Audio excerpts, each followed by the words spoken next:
The almighty Bren carrier, the universal carrier, one of the most um, powerful units in the game, even though it's pretty weak and it's open topped. This is a rookie tactical tutorial about Bren carriers, and it's been requested by Robert. Hi, Robert. Who is thinking about running a couple of Bren carriers in his list for One Bridge Too Far. His One Bridge Too Far inspired list.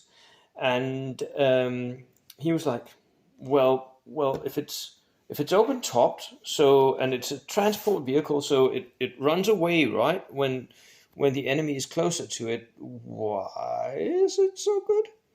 And I can totally see where you're coming from, Robert. It's not very good. And then again, it is. It has a few advantages that makes this one of the best units in the game. And let me talk you through them. One, it is a 7+ vehicle, which means that it cannot be hurt by small arms fire. Yes, it can get pinned, but you can work around that, especially if you're running it as a British universal carrier. Also, pretty uniquely, for a transport vehicle, it has two weapon systems. It has a Bren gun in the gunner's position here next to the driver, and it has a pintle-mounted Bren gun in the passenger compartment.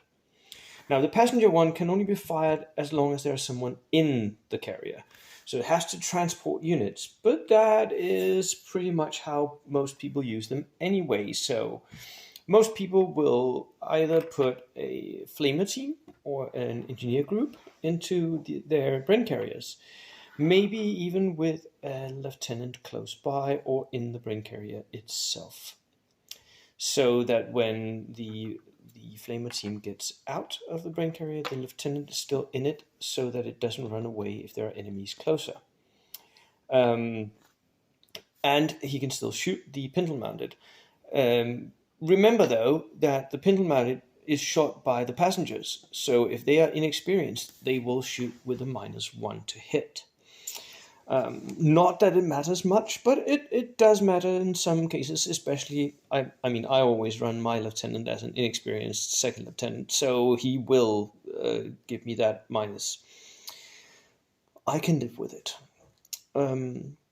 So those, having two weapon systems on a transport is pretty special, because that doesn't happen that often. And it means that you can make split fire shots, where one gun is firing at one unit and the other gun is firing at a different unit. This is brilliant, because it means that you can put out two pins in one round, maybe make one of the units go down, influence two units. That is really rare for a transport vehicle. You have to get up and buy very, very expensive transports before that happens. So a Bren carrier is a cheap way of achieving that, at the same time as it is invulnerable to small arms fire. It does get pinned, but the lieutenant will help, right? Because his rule is that his morale bonus can be given to the transport and any unit that is in the transport.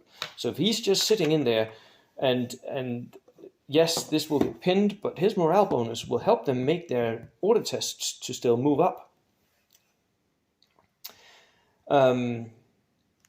So how do you use them? Well, most of the time, the way I use mine is I will have them equipped with two LMGs, Bren guns. And these LMGs have 36-inch range, which means that you can sit right beside the line of your own deployment zone, preferably behind some cover. Total line of sight blocking if you can. And then see where the enemy deploys his anti-tank capabilities. If there's nothing threatening to you, you can move up into that cover. to within 1 inch of the edge of that cover, because then you can fire out of that cover without giving hard cover to whoever it is you're shooting at. Then all of a sudden you're in a bloody annoying machine gun nest where you are shooting out and you have hard cover, but you're shooting out without the hard cover. So that's one way of using a Bren gun carrier as a mobile machine gun nest that can really move up and be an annoyance. Of course, most of the time they will be transporting stuff, and if you're using them to transport, for instance, flamers, it can be a problem if they start getting pinned in the area terrain. So what I see many people do is they will have their lieutenant close to it, not in it. They will have their flamer team in the Bren gun, in the Bren carrier, and then the Bren carrier and the lieutenant will stay behind total line of sight blocking cover. And then there will be on the other side of that cover, over here, there'll be an objective or something that they think the enemy might push up against. So they're just sitting there waiting as an ambush. If the enemy moves up, they can move their Bren gun carrier 9 inches up. That should bring them to at least the edge there. And then if they get the next die, they can dismount their flamethrower and kill whatever moved up. So that is a counterpunch version of the Bren carrier, because it is tracked, ladies and gentlemen. It can go through rough ground. It can go over linear obstacles as long as they're like smaller than itself, right? We usually allow that it can just run over those obstacles. Not run. It can drive over them at half speed. So like 9 inches, right? So yeah, it is really, really a useful little miniature tank, and you can use it as a miniature tank. I see some lists where there are like 3, maybe even 4 Bren gun carriers, and then flamers or engineer squads in those, and they will be used as a barbecue, a mobile barbecue list that can move up to the enemy and deliver a hard punch of flamethrowers. And what really makes them very, very competitive is the price. They are very cheap for what they can do. And with the new Italy soft underbelly rules, there's a lot of options for this little miniature tank. You can really have a lot of different stuff in your tank and get a lot out of it. You can do very many different and very, very fun things with that tank.